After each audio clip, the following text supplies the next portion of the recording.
dalam lindungan Allah. Orang yang duduk dalam lindungan yang maha tinggi dan bermalam dalam naungan yang maha kuasa akan berkata kepada Tuhan, tempat perlindunganku dan kubu pertahananku, Allahku yang kupercayai. Sungguh, dialah yang akan melepaskan engkau dari jerat penangkap burung, dari penyakit sampar yang busuk. Dengan ketpaknya ia akan menudungi engkau, di bawah sayapnya engkau akan berlindung. Kesetiaannya ialah perisai dan pagar tembok. Engkau tak usah takut terhadap kedahsyatan malam, terhadap panah yang terbang di waktu siang, terhadap penyakit sampar yang berjalan di dalam gelap, terhadap penyakit menular yang mengamuk di waktu petang. Walau 1.000 orang rebah di sisimu dan 10.000 di sebelah kananmu, tetapi itu tidak akan menimpamu. Engkau hanya menontonnya dengan matamu sendiri dan melihat pembalasan terhadap orang-orang fasik. Sebab Tuhan ialah tempat perlindunganmu, yang maha tinggi telah kau buat tempat perteduhanmu. Malapetaka tidak akan menimpa kamu, dan tulah tidak akan mendekat kepada kemahmu. Sebab malaikat-malaikatnya akan diperintahkannya kepadamu untuk menjaga engkau di segala jalanmu. Mereka akan menatang engkau di atas tangannya, supaya kakimu jangan terantuk kepada batu. Singa dan ular tedung akan kau langkahi, engkau akan menginjak anak singa dan ular naga. Sungguh hatinya melekat kepadaku, maka aku akan meluputkannya. Aku akan membentenginya, sebab ia mengenal namaku. Bila ia berseru kepadaku, aku akan menjawab. Aku akan menyertai dia dalam kesesakan. Aku akan meluputkannya dan memuliakannya. Dengan panjang umur akan kukenyangkan dia, dan akan kuperlihatkan kepadanya keselamatan daripadaku. Haleluya, puji nama Tuhan. Selamat pagi Bapak Ibu Saudara, apa kabar? Puji nama Tuhan, saya sungguh percaya pagi hari ini kita dalam keadaan sehat, amin. Mari Bapak Ibu saya undang, kita akan beribadah pagi hari ini, mari kita tundukkan kepala kita. Bapa kami yang bertahta dalam kerajaan surga, Tuhan kami Yesus Kristus. Pagi hari ini Tuhan, kami sungguh bersyukur Bapa bisa berkumpul di tempat ini Tuhan. Kami ingin bertemu dan Engkau berjumpa dan Engkau ya Tuhan pagi hari ini. Dengan penuh rasa hormat Tuhan, kami mengundang Engkau hadir di tengah-tengah kami pagi hari ini Tuhan. Jamah setiap kami yang hadir di tempat ini ya Bapa. Ini kami Tuhan dengan kesungguhan hati kami ingin memulai ibadah pagi hari ini. Terima kasih Yesus, haleluya, amin.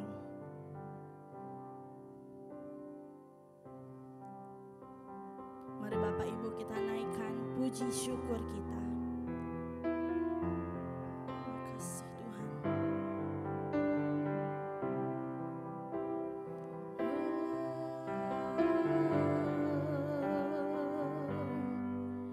Tuhan tak pernah janji langit selalu biru, tetapi Dia berjanji selalu menyertai.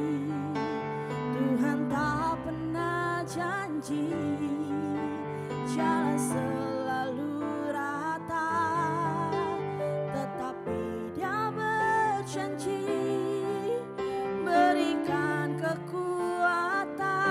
Sama-sama kita katakan, jangan pernah menyerah, jangan berputus asa. Mukjizat Tuhan ada saat hati menyembah.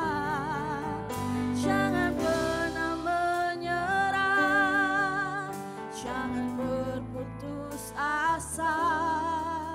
Mukjizat Tuhan ada bagi yang setia dan percaya. Haleluya. Sekali lagi kita naikkan pujian kita. Tuhan tak pernah janji langit selalu biru, tetapi Dia berjanji selalu menyertai. Tuhan tak pernah janji jalan selalu rata, tetapi Dia berjanji berikan kekuatan. Jangan pernah menyerah,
Jangan pernah menyerah, jangan berputus asa.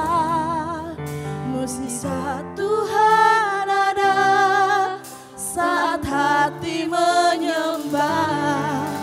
Jangan pernah menyerah, jangan berputus asa.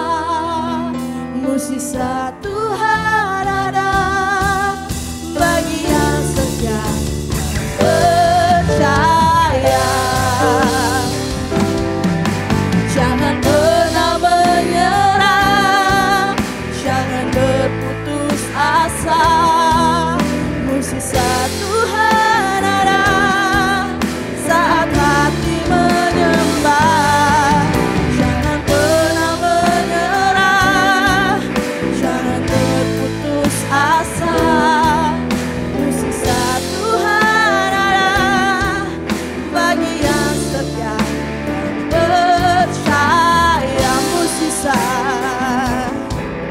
Mukjizat Tuhan ada bagi yang setia percaya. Tuhan ada bagi yang setia percaya.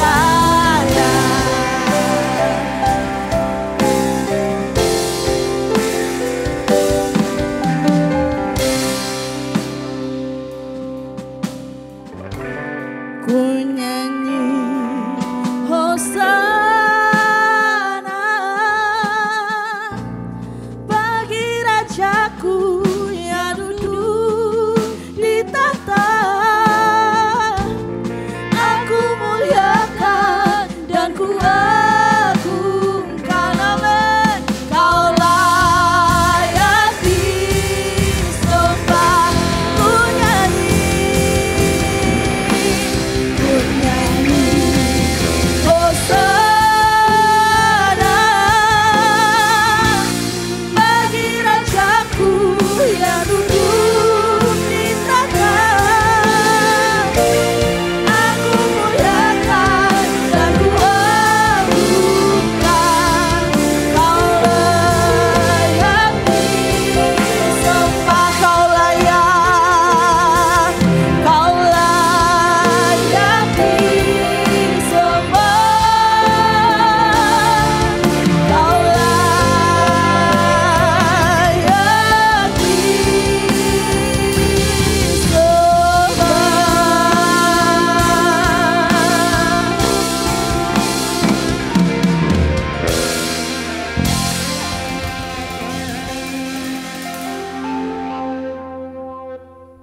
Terima kasih Tuhan, kami mengucap syukur selalu ada di tempat ini, di rumah-Mu ini Tuhan, di rumah doa ini. Puji dan syukur kami panjatkan kepadamu Tuhan kami yang baik, Tuhan kami yang setia. Allah kami, Allahnya Abraham, Allahnya Ishak, Allahnya Yakub, Allah kami juga. Yesus Kristus, Juru Selamat kami, yang bertahta kemuliaan-Mu di surga Tuhan. Haleluya, haleluya, haleluya, haleluya Tuhan. Pagi hari ini Bapa, kami anak-anak menyampaikan pokok doa syafaat pagi hari ini kepadamu. Biarlah Tuhan selalu mengarahkan wajahnya, menerangi kami-kami di sini Tuhan. Terima kasih Tuhan Yesus, terima kasih Allah Roh Kudus. Kami mengucap syukur pagi hari ini, kami bisa ada di rumah-Mu ini Tuhan. Kami menyampaikan Tuhan, doa kami pagi hari ini untuk bangsa dan negara kami, Kesatuan Republik Indonesia. Tuhan memberkati negara kami ini. Tuhan memberkati negara Kesatuan Republik Indonesia ini, negara yang berketuhanan Tuhan.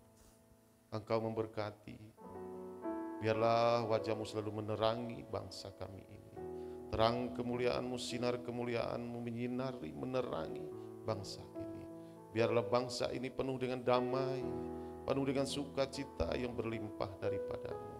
Kami memohon Engkau Tuhan, menyertai, memberkati bangsa kami ini, sehingga kami yang tinggal di bangsa ini menjadi damai, sejahtera, dan sukacita berlimpah-limpah daripada-Mu Tuhan. Engkau jauhkan bangsa kami ini dari segala malapetaka, bencana-bencana alam Tuhan.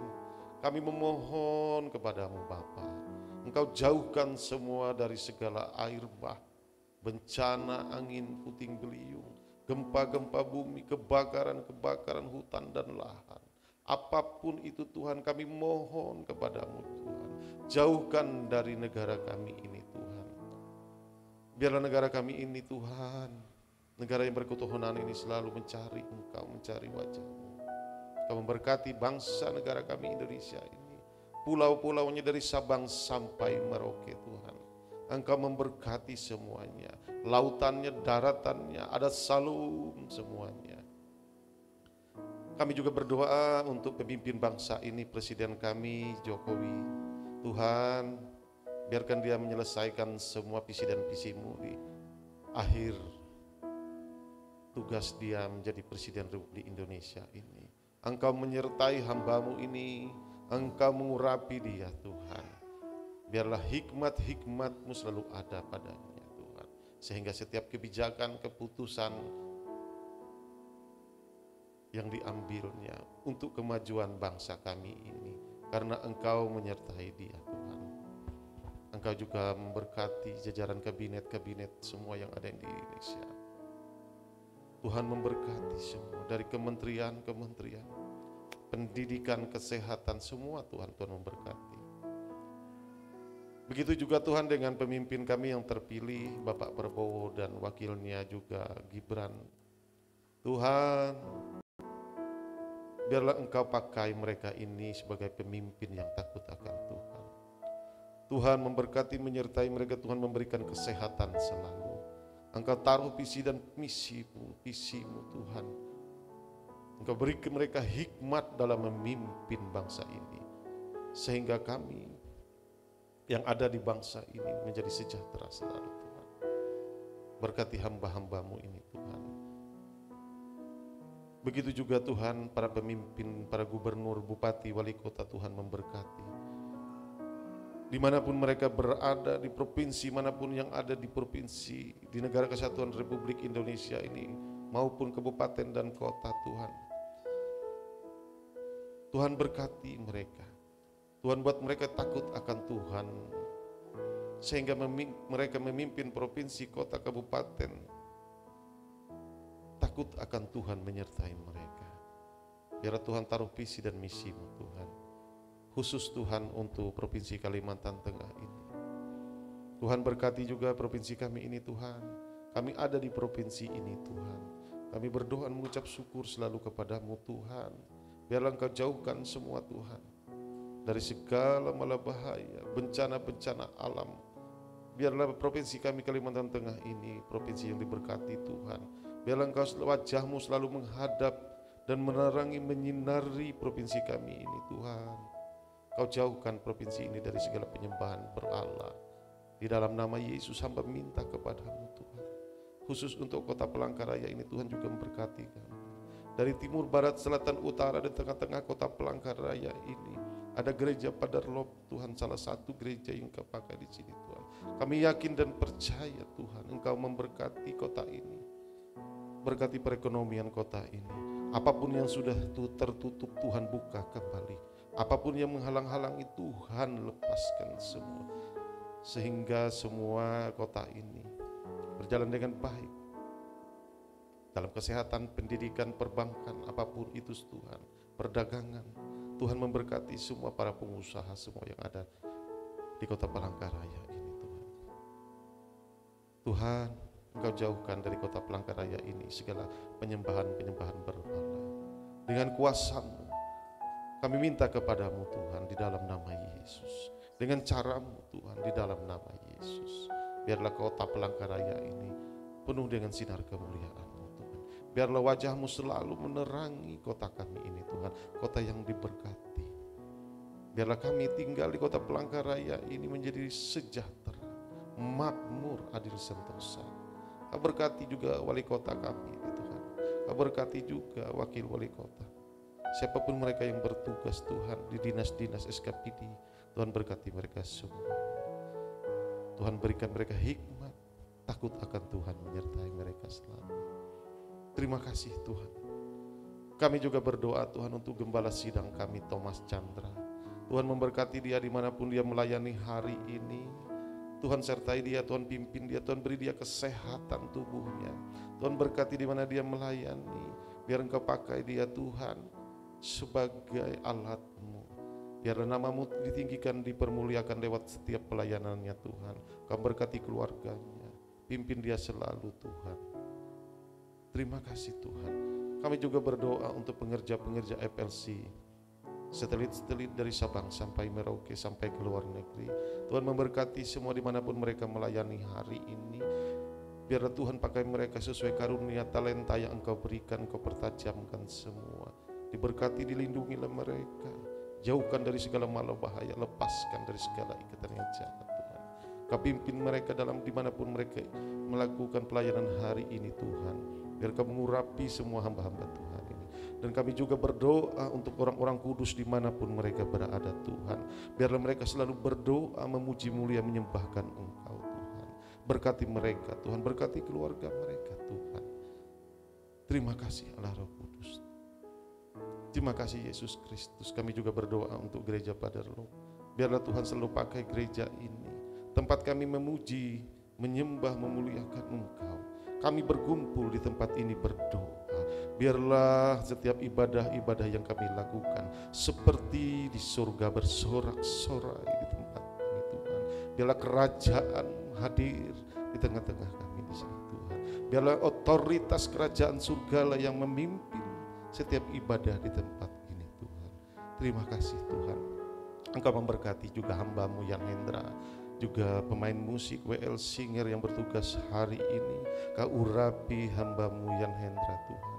Engkau pakai mulut bibir hamba-Mu ini untuk menyampaikan kebenaran firman-Mu Tuhan. Terima kasih Tuhan. Terima kasih Allah Roh Kudus. Sertai kami Tuhan, pimpin kami selalu. Biarlah ibadah ini berkenan di hadapan-Mu, menyenangkan hati-Mu Bapa. Terima kasih Tuhan. Kau memberkati sekeliling gereja Paderlo Palangkaraya ini, para tetangga semua Tuhan. Biarlah damai sejahtera sukacita berlimpah-limpah atas mereka. Kami juga berdoa Tuhan untuk semua jemaat-Mu yang hadir di sini Tuhan memberkati. Bagi yang tidak bisa hadir Tuhan juga memberkati, beri mereka kekuatan selalu Tuhan. Yang lagi sakit Tuhan sembuhkan, Tuhan pulihkan. Maupun yang di luar kota Tuhan berkati sertai selalu. Terima kasih Tuhan. Inilah seruan kami di doa sepakat pagi hari ini. Kami serahkan ke dalam tangan-Mu semua doa-doa kami. Di dalam nama Yesus. Haleluya, haleluya, amin.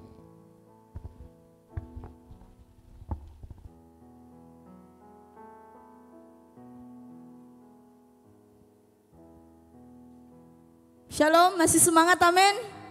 Saya undang Bapak Ibu Saudara bangkit berdiri. Mari kita sorak-sorai buat Tuhan pagi hari ini, amin. Mari kita naikkan pujian kita.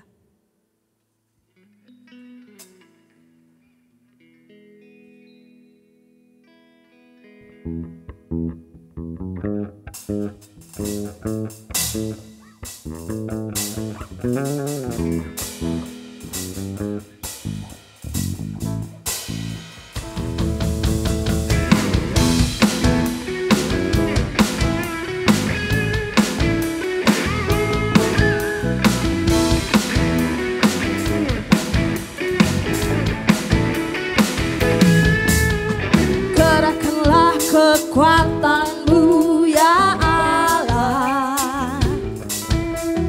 Tunjukkanlah kuasa-Mu ya Tuhan. Serahkan musuh-Mu, selamatkanlah umat-Mu.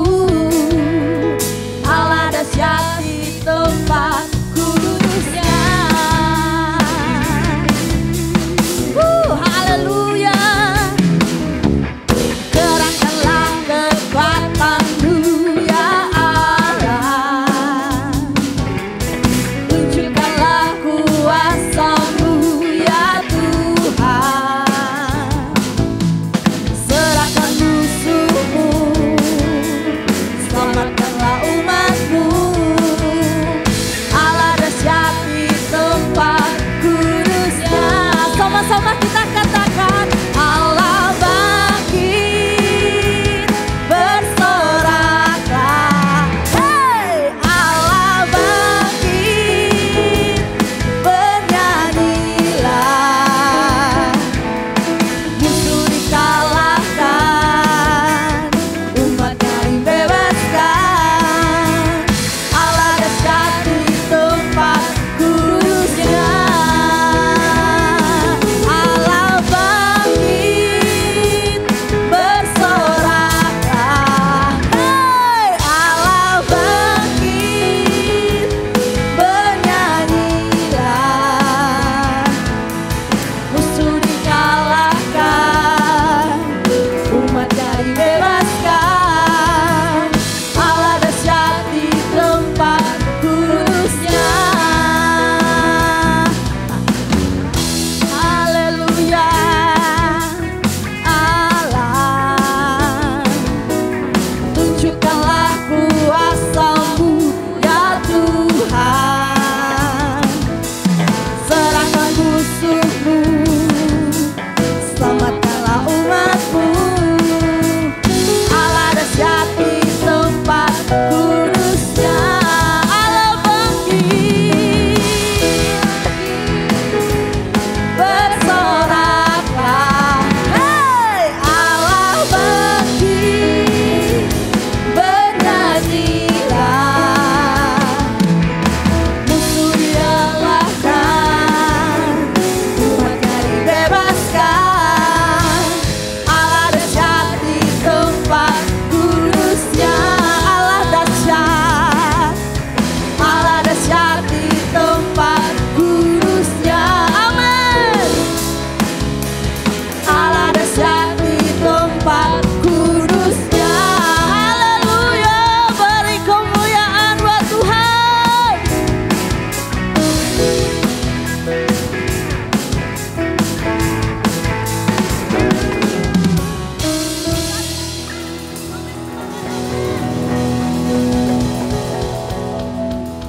Masih sukacita, amin Bapak Ibu Saudara. Boleh sapa kanan kirinya, bilang Tuhan Yesus berkati engkau hari ini. Amin. Sekali lagi kita naikkan pujian kita.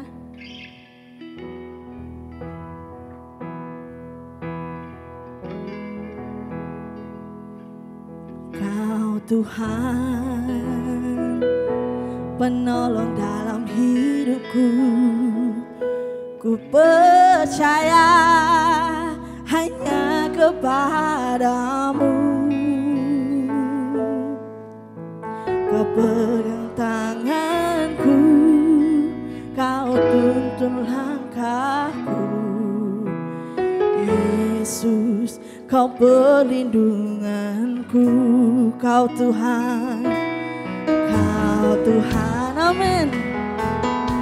Kekuatan dalam hidupku, penolongku dalam kesesakan. Kau gunung batuku dan pertahananku. Yesus, kau kemenanganku. Padamu katakan, Yesus, padamu ku berseru. Kaulah penyelamatku, demi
saudara untuk duduk kembali. Tiba saatnya kita akan masuki pada firman dan juga pada persembahan pertama.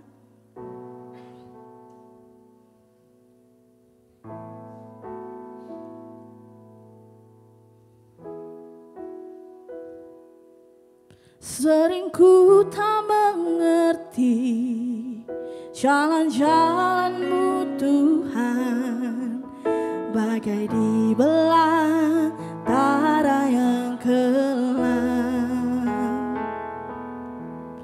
Tanpa seribu tanya, namun tetap percaya, jejak-Mu Tuhan sungguh sempurna. Sering ku tak mengerti jalan-jalan-Mu Tuhan, bagai di belantara yang kelam.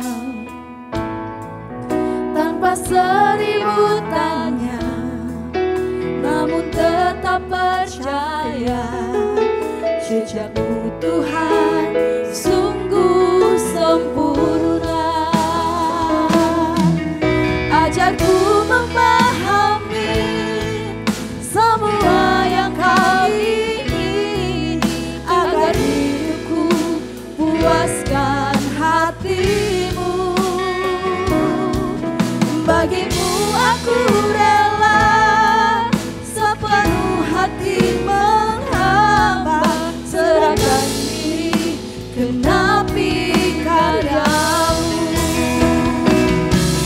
Ajarku memahami semua yang Kau ingini, agar hidupku puaskan hati-Mu. Bagimu aku rela sepenuh hati menghamba, serahkan diri genapi karya-Mu. Serahkan diri genapi karya-Mu. Serahkan diri genapi karya-Mu.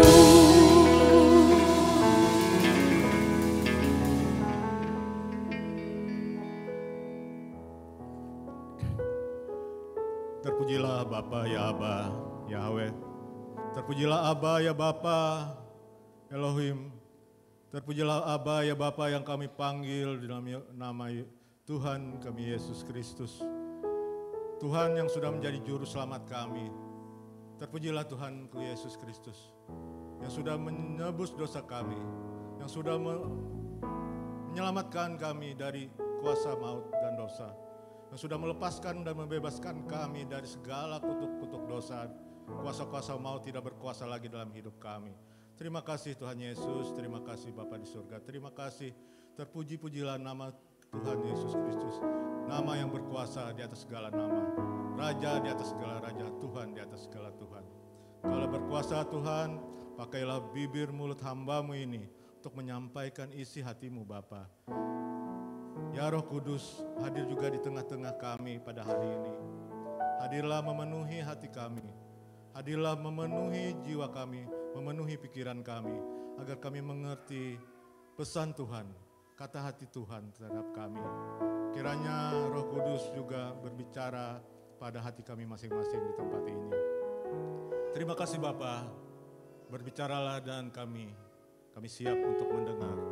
Bagi yang percaya, mari katakan amin. Salam. Selamat pagi, terpuji nama Tuhan. Hari ini hari Minggu akhir bulan ya, April. Ini kali yang kedua mungkin saya ada berdiri di tempat ini.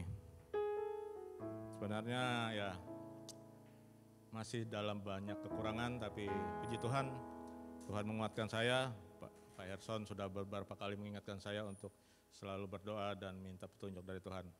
Saya belajar taat pada hari ini dan semoga Tuhan ada menyampaikan kata-kata pesan kita pada hari ini, karena saya pun sebenarnya mencari bahan ini agak bingung juga apa yang mesti disampaikan, tapi ya saya akan sampaikan salah satu pesan Tuhan. Mungkin Saudara John bisa menampilkan. Tema kita masih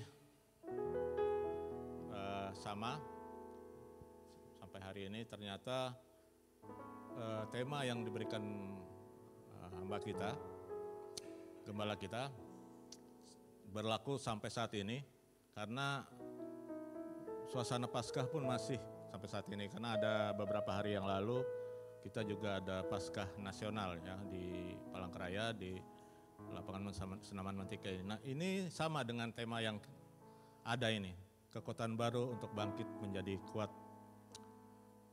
Jadi ayat emasnya yang saya dapat atau rema untuk kita mungkin pada hari ini yang ingin disampaikan, sebab itu dari Roma 14 ayat 7 sampai 9 yang mengatakan, sebab tidak ada seorang pun di antara kita yang hidup untuk dirinya sendiri, dan tidak ada seorang pun yang mati untuk dirinya sendiri. Sebab kita hidup untuk Tuhan, dan jika kita mati untuk Tuhan. Jadi baik hidup atau mati, kita adalah milik Tuhan. Sebab untuk itulah Kristus telah mati dan hidup kembali, supaya ia menjadi Tuhan, baik atas orang-orang mati maupun atas orang-orang hidup. Sebelum saya melanjutkan ini, saya ingin mengajak para bapak-bapak, ibu-ibu, jemaat sekalian untuk memuji satu buah lagu pujian. Hidupku bukannya aku lagi, judulnya. Hidupku bukannya aku lagi, tapi Yesus dalamku. Hidupku bukannya aku lagi, tapi Yesus dalamku.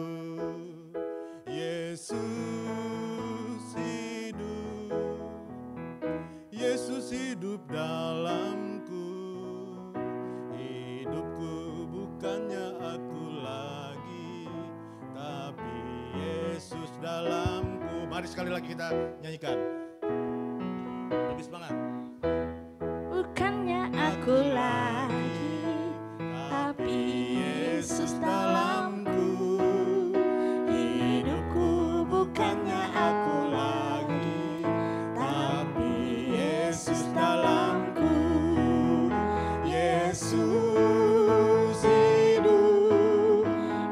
Yesus hidup dalamku. Hidupku bukannya aku lagi, tapi Yesus dalamku. Baik, ini pujian yang saya dapat baru tadi malam ya. Karena ayat emas ini tadi menyatakan kita hidup sekarang bukan untuk kita lagi, tapi kita hidup untuk Tuhan.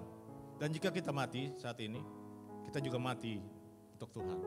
Jadi baik hidup dan mati kita itu adalah sekarang milik Tuhan. Bukan milik kita lagi, bukan milik siapa-siapa lagi. Saya mengajak untuk para jemaat di tempat ini, ibu, bapak, dan saudara-saudara semua, kita menyatakan deklarasi ini supaya kita semua saat ini menjelang akhir-akhir zaman, karena waktu-waktu ini kita sudah mendengar beberapa bencana, kejadian alam, peperangan. Itu awal dari tanda-tanda Tuhan akan datang untuk kedua kalinya. Jadi saya mengajak dengan ayat emas yang hari ini kita sampaikan, bahwa kita bukan hidup untuk diri kita lagi, tapi kita hidup dan mati sekarang adalah untuk Tuhan. Baik, saya akan lanjutkan apa yang menjadi bahasan pagi hari ini. Saya ambil dari Keluaran 14 ayat 8a. Ini ada sebagian dari firman Tuhan tentang umat Israel yang masih saat itu berada di tanah Mesir, yang dalam kata cerita ini atau dalam firman Tuhan yang dikatakan adalah bangsa ini masih dalam perbudakan di tanah Mesir. Jadi Keluaran 14 ayat 8 ini menyatakan, demikian Tuhan mengeraskan hati Firaun, raja Mesir itu, sehingga ia mengejar orang Israel, merasa dipersulit Tuhan. Saya ingin bertanya kepada Bapak dan Ibu di tempat ini, mungkin ada merasa saat ini permasalahan hidup atau merasa sakit atau merasa permasalahan yang selalu ada di hidup kita. Kira-kira ada menyalahkan Tuhan atau merasa dipersulit Tuhan? Mohon angkat tangan. Kalau ada merasa saat ini, sampai saat ini ya, hidup kita seakan-akan selalu gagal, selalu ada masalah, selalu saja diliputi sakit, diliputi kegagalan. Mungkin ada? Oh, puji Tuhan tidak ada. Kalau ada saya suruh bertobat, biar Pak Herson membaptis dia 2 kali lagi. Puji Tuhan, ini yang dirasakan oleh bangsa Israel saat itu. Dia merasa dipersulit Tuhan. Karena mereka dijanjikan keluar dari tanah Mesir menuju tanah perjanjian yang dijanjikan Tuhan cukup susu dan madu. Tapi prosesnya sangat susah. Nah, ini yang juga ada hubungannya dengan kita saat ini. Hidup di era teknologi yang hampir semuanya serba instan, tanpa disadari membentuk mental kita, ingin serba cepat dalam segala sesuatu. Kita ingin semua kita ini bangun hari ini secepat mungkin memberikan hasil. Kalau kerja hari ini, sore nanti sudah dapat hasil. Ya seperti nyedot ya bahasanya sekarang. Kalau pegang stick itu pagi hari berangkat, besok sore nanti sudah dapat 1 kilo atau 1 on emas mungkin.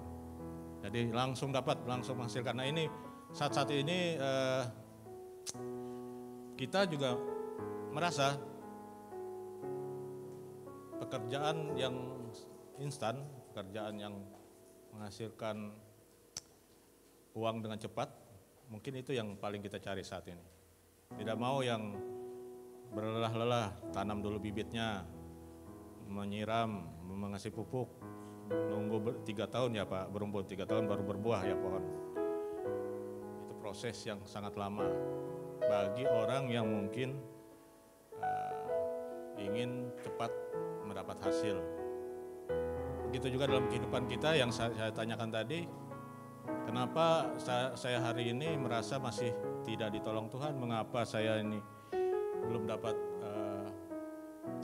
pekerjaan, kenapa saya ini masih belum menikah, kenapa saya ini saat ini belum dijamah Tuhan dari sakit saya. Itu yang kita selalu pertanyakan pada Tuhan.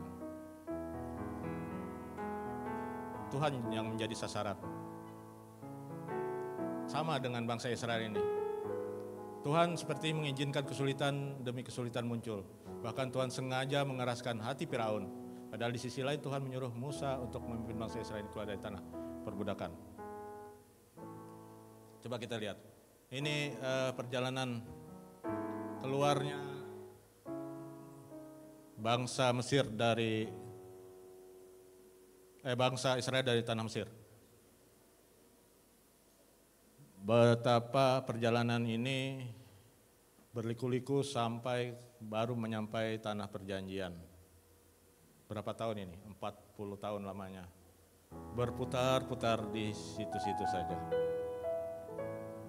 Ini rute yang dijalani oleh bangsa Israel keluar dari tanah Mesir.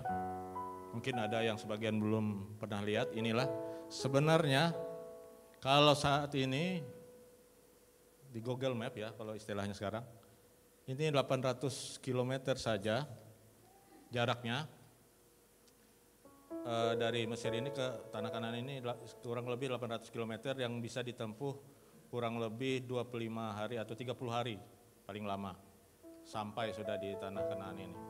Tapi kenapa ini bangsa Israel selama 40 tahun baru menyampai di Tanah Perjanjian?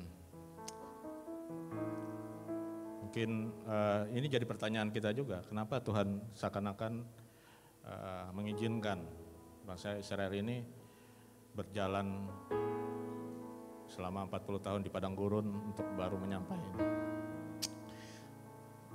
Tuhan memberi rema kepada kita bahwa inilah bentuk Israel rohani saat ini, yaitu kita semua yang ada di tempat ini. Saya mau bertanya kembali ke bapak-bapak dan ibu-ibu di sini yang masih berusia 40 tahun ke bawah, coba angkat tangan. Nah, masih banyak ini, 40 tahun. Apa kira-kira yang selama ini 40 tahun sudah dikerjakan? Sama dan bangsa Mesir, bangsa Israel kan? Berputar-putar saja kan? Sudah sekolah dari umur 25 tahun mungkin sudah lulus dari kuliah, dapat pekerjaan, tapi apa yang dihasilkan? Sama seperti bangsa Israel saat ini. 40 tahun dia berputar-putar di situ-situ saja. Karena apa? Karena bangsa Israel masih dalam mental perbudakan. Demikian juga kita. Kalau kita masih dalam mental perbudakan dosa, kita akan berputar-putar. Sama seperti bangsa Israel ini. Selama 40 tahun. Apakah bapak-bapak atau saudara-saudari mau berputar-putar seperti bangsa Israel? Apakah menunggu umur seperti Musa? Seperti Musa ini umur 80 tahun dia baru memimpin bangsa Israel ini sampai Tanah Kanaan. Tapi puji Tuhan saat ini ada beberapa ilmuwan peneliti, ada dari 3 benua lah. Benua Amerika, benua Eropa, kemudian benua Asia, Cina, menyatakan bahwa umur di bawah 70 tahun, di bawah ya Pak, 70 tahun itu masih disebut pemuda, masih muda. Kalau di atas 70 tahun, 80 baru itu dibilang tua. Di atas 80 lagi sampai 120 itu lanjut usia. Sekarang kalau kira-kira yang sekarang masuk masa orang tuanya, ada berapa orang di sini kira-kira nih? Saya kira ini masih muda semua nih. Karena di bawah 70 tahun. Kita masih muda.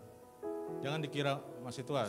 Itulah Musa sekarang digunakan karena usia 80. Alkitab juga menyatakan usia 80 pun Musa masih memimpin. Jadi dia baru disebut tua, belum lanjut usia. Abraham sama. Di bawah 90 tahun dia baru mendapat seorang anak, yaitu Ishak. Jadi Alkitab pun menyatakan sama dengan para peneliti yang menyatakan bahwa di bawah umur 70 itu masih disebut muda. Bukan tua, jadi jangan kira bapak-bapak ini sudah tua, enggak ada. Jadi tidak ada kata yang masih mengatakan saya sudah tua. Nah, tapi jangan kita juga selama 40 tahun umur kita akan berputar-putar saja di sini di padang gurun, jadi hambanya perbudakan dosa. Coba kita lihat. Nah ini yang saya tadi sampaikan, bahwa kalau di Google Map, ini jaraknya cuma kira-kira 800 km ya, ini para ahli geografi nih. Nah, ditempuh 25 hari saja. Tapi kenyataannya, tapi kalau kita perhatikan saat ini, kenapa Tuhan izinkan seperti ini juga? Nah, rekaman jejak yang Israel lalui, bangsa-bangsa yang dilalui Israel ini menjadi saat ini adalah menjadi wilayah kekuasaan juga oleh Israel sampai detik ini. Nah, ini ya bangsa-bangsa yang diliputi atau dilewati oleh bangsa Israel ini saat ini adalah tempat yang Tuhan siapkan juga untuk kemudian bangsa Israel untuk menguasainya juga. Inilah maksud Tuhan. Tidak ada suatu hal yang tanpa maksud yang terbaik daripada rencana Tuhan untuk bangsa Israel, juga kita. Maksud Tuhan untuk kita saat ini, mungkin kita berputar-putar saja dalam hidup kita saat ini, berputar-putar dalam permasalahan kita, berputar-putar karena kita terlalu fokus dengan permasalahan kita, karena kita terlalu fokus dengan keadaan kita, maka kita akan berputar-putar saja. Seperti bangsa Israel, dia mengeluh. Kata-kata mereka hanya menyalahkan Tuhan. Kata-kata mereka hanya merasa dipersulit Tuhan. Kata-kata mereka hanya menyalahkan Musa. Kenapa? Saya lebih enak hidup di zaman perbudakan. Mungkin kita juga akan merasa, saya lebih enak hidup waktu zaman perbudakan dosa. Enak, pulang malam, pulang pagi, dugem, ya, bersenang-senang, siapa yang larang? Itu hak saya. Itu yang dikatakan kita saat kita masih dalam perbudakan dosa. Sama dengan bangsa Israel, dia bilang lebih baik kami hidup di Mesir, lebih baik kami hidup dalam perbudakan, kami cukup makan, kami cukup sandang, kami tidak merasa kesulitan di dalam pergerakan ini. Nah ini, mengapa Tuhan seolah-olah mempersulit umatnya untuk keluar dari persoalan hidupnya? Ini jadi pertanyaan kita semua. Kenapa Tuhan ini seolah-olah mempersulit kita? Saya pribadi juga saat ini diajar Tuhan, makanya ini saya sampaikan karena saya sudah mengalami. Saat ini malahan, saya bingung. Saya biasa kerja ada di lapangan, Pak Yerson juga tertawa. Saya cari-cari kerjaan katanya. Saya bingung kan apa yang saya lakukan saat ini. Ya, ini terjadi ke saya. Saya cari-cari pekerjaan saya, cari-cari kesibukan. Tapi Tuhan tidak izinkan saya sibuk seperti tahun kemarin. Saya lebih santai pada tahun ini. Saya coba merenungkan apa maksud Tuhan. Ternyata Tuhan ingin supaya kita lebih mendekatkan diri kita kembali, lebih merenungkan kembali apa yang Tuhan sudah berikan kepada kita. Kita bisa lebih dekat lagi dengan anak istri, keluarga. Kita lebih fokus dengan Tuhan, dengan pelayanan. Nah, puji Tuhan sampai hari ini anak-anak kita juga malah mengajak kita untuk selalu mesbah doa tiap malam. Bukan saya lagi yang ngajak, saya juga bingung. Pak, kita doa malam nanti jam ini, oke. Saya bilang cuma mau oke kan saat ini. Bukan saya lagi yang ngajak, ayo nak kita doa. Enggak, ini anak-anak saya sekarang. Pak, kita doa tiap malam. Dari Jakarta pun sudah kasih jadwal jam 8:30 saya bisa berdoa Pak malam nanti. Seperti itu saat ini. Tuhan mengajarkan saya dan bersama keluarga. Mungkin bapak-bapak dan ibu-ibu juga akan mengalami juga, ya, tapi bukan sama. Tuhan tidak memberikan hal yang sama kepada saya dengan kepada bapak-bapak dan ibu-ibu jemaat sekalian di tempat ini. Tapi cara Tuhan itu sama untuk memperlakukan kita dengan berbagai macam persoalan hidup yang kita sekarang hadapi. Jangan kita langsung lari dari persoalan itu, jangan kita lari kepada hal-hal yang cari instan, kepada para normal, kepada para siapakah yang hebat dikira untuk bisa menyembuhkan, bisa mengeluarkan kita dari persoalan. Banyak sekarang. Baru saja terjadi juga. Sudah bertobat, sudah ditengkang-tengking, tapi kembali lagi cari, adakah katanya orang paranormal yang bisa menyelesaikan persoalan hidup teman saya? Itu ada menekan saya itu. Saya tidak sebutkan orangnya. Tapi itu terjadi saat ini. Sudah dilepaskan, sudah menerima Tuhan Yesus, tapi masih saja berpola pikir seperti ini karena mencari yang instan tadi. Saya harap di tempat ini bapak-bapak, ibu-ibu tidak akan melakukan hal yang seperti itu, karena kita sudah melihat bagaimana orang yang terikat dengan kultus perdukunan ya, sangat hidupnya sangat susah sih kita lihat. sudah digerogoti oleh penyakit, digerogoti oleh masalah hidup, digerogoti dengan berbagai hal. Itu kesaksian yang nyata, yang kita juga lihat. Tapi puji Tuhan, dia sekarang sudah dibaptis dan menerima keselamatan, dan sekarang mukanya cerah, kata anaknya. Seperti tidak lagi kayak gembel. Itu kesaksian seorang anak kepada seorang ibunya yang kita baru lepaskan dan Pak Erson. Itu kita alami. Bukan hanya cerita dongeng, bukan hanya cerita di Alkitab, tapi kita alami saat ini. Jadi kami mengajak bapak-bapak, ibu-ibu sekarang, jangan lagi kita lari dari persoalan hidup ini kepada selain daripada Tuhan. Makanya beberapa hari ini, mohon maaf juga saya minggu-minggu ini sudah membentuk komsel tapi belum mulai karena ada beberapa kesibukan. Tapi ini kita sudah mulai membentuk komsel ini untuk sifatnya untuk saling mengisi, untuk saling mengingatkan, untuk saling menguatkan satu sama lain bahwa kita masih memiliki saudara seiman yang terkasih di dalam Tuhan Yesus Kristus, yang akan menguatkan kita selalu, yang bisa memberi kita masukan, memberi kita motivasi, memberi kita solusi, supaya kita tidak lari kepada hal-hal lain, tapi kita tetap lari kepada Tuhan. Ini tujuan nanti untuk komsel yang akan kita bentuk. Moga-moga bapak-bapak, ibu-ibu yang masih belum bergabung, silahkan bergabung nanti ada diumumkan grup-grup komsel yang sudah terbentuk. Silahkan masuk ke dalam grup, hanya yang terdekat atau yang merasa akrab, silahkan, termasuk saya.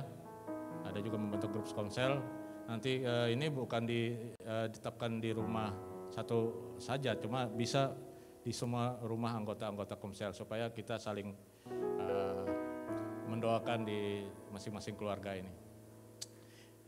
Nah ini kita kembali kenapa Tuhan mengizinkan atau mengizinkan dipersulit ya keluar dari persoalan hidupnya. Nah ini jawabannya salah satu pertama adalah supaya umatnya hidup dalam iman. Seperti Pastor Joko sampaikan beberapa minggu yang terdahulu, mungkin awal bulan yang kemarin, adalah supaya kita hidup dalam iman atau mendeklarasikan iman selalu dalam perkataan kita, dalam pikiran kita, terutama dalam perkataan. Kita deklarasikan ini hidup dalam iman.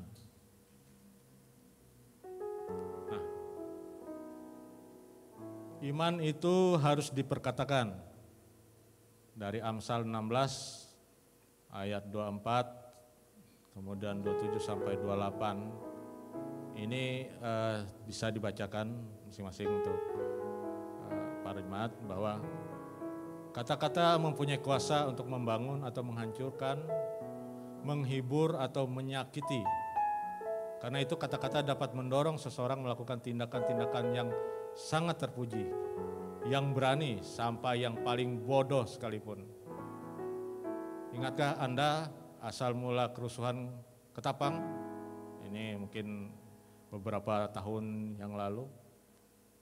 Itu salah satu contoh karena ada kata-kata yang memprovokasi, yang mengeluarkan, yang menjadi kuasa yang bisa menggerakkan massa.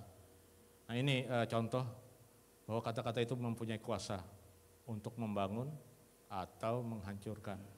Kalau kita berkata kepada seorang teman bahwa kamu ini hidup sukses, kamu ini bisa berhasil dalam hidupmu, itu akan menjadi tindakan kita yang terpuji. Tapi kalau kita bilang, gak bisa kamu, percuma, gak bisa kamu melakukan itu Tina, gak bisa kamu hidup menyelesaikan pekerjaanmu itu. Nah itu akan menjadi motivasi Tina akan menurun, atau ini contoh ya. Sehingga dia akan melakukan hal-hal yang menurut kita itu tindakan yang bodoh. Karena itu dari kata-kata yang dikeluarkan oleh orang terdekat, sahabat terdekatnya. Jadi hati-hati dengan perkataan. Pak Erson juga sering mengatakan saat ini juga beliau sudah mempunyai karunia untuk mengerti dari perkataan firman Tuhan, bahwa kata-kata kita sekarang dijaga, bahwa kata-kata ini memiliki kuasa, karena apapun yang kita katakan itu menjadi doa, kemudian menjadi sesuatu yang bisa menyakiti ataupun bisa menguatkan seseorang kalau kita menggunakannya di waktu yang salah. Nah, karena itulah Amsal ini juga bicara tentang kata-kata pada umat Allah. Kerinduannya hendaklah senantiasa seperti sarang madu, bukan seperti madu. Jadi kata-kata kita ini harus seperti sarangnya madu, tempatnya madu itu tinggal. Jadi berarti penghasil dari madu. Berarti kata-kata kita ini adalah yang bisa menghasilkan sesuatu yang manis, sesuatu yang berguna, sesuatu yang bermanfaat. Seperti madu ini ya, punya manfaat bagi manusia. Jadi bukan malah sebaliknya, menjadi racun yang menyebabkan kehancuran sesama kita, lingkungan dan tatanan sosial masyarakat, tetangga-tetangga lah. Jangan kita suka menggosip, itu racun. Tidak ada yang kata gosip itu membangun. Siapa di sini yang setuju kalau gosip itu membangun? Tidak ada. Yang ada itu menghancurkan. Bertobat dari gosip, jangan ikut gosip lagi. Kalau ada tetangga yang mengajak atau mengatakan kata-kata atau gosip yang kita tengking saja, kita tolak di dalam nama Tuhan Yesus. Jauh itu.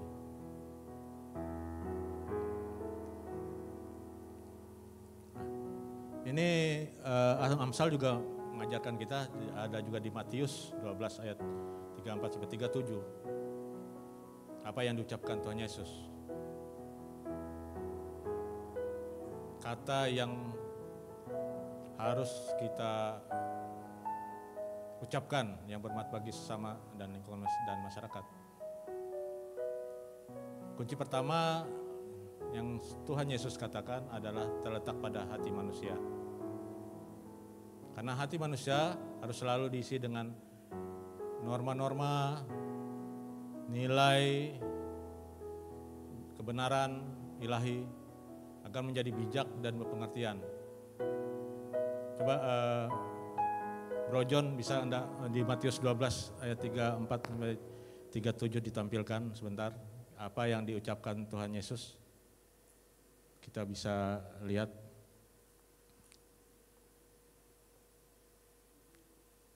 Nah, ini. Luar biasa Tuhan mengatakan ini. Hai kamu keturunan ular beludak. Bagaimanakah kamu dapat mengucapkan hal-hal yang baik, sedang kamu sendiri jahat? Karena yang diucapkan mulut meluap dari hati. Orang yang baik mengeluarkan hal-hal yang baik dari perbendaharanya yang baik. Dan orang yang jahat mengeluarkan hal-hal yang jahat dari perbendaharanya yang jahat.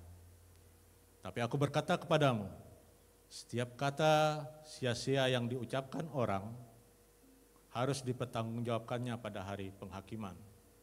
Karena menurut ucapanmu, engkau akan dibenarkan, dan menurut ucapanmu pula engkau akan dihukum. Baik, kembali. Nah, ini yang diucapkan Tuhan Yesus, sangat mengerikan sebenarnya. Ini keras ajarannya.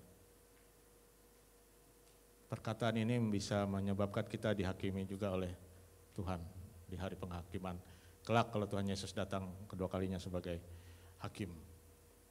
Dia akan menghakimi, salah satunya adalah perkataan yang kita pernah ucapkan kepada sesama kita.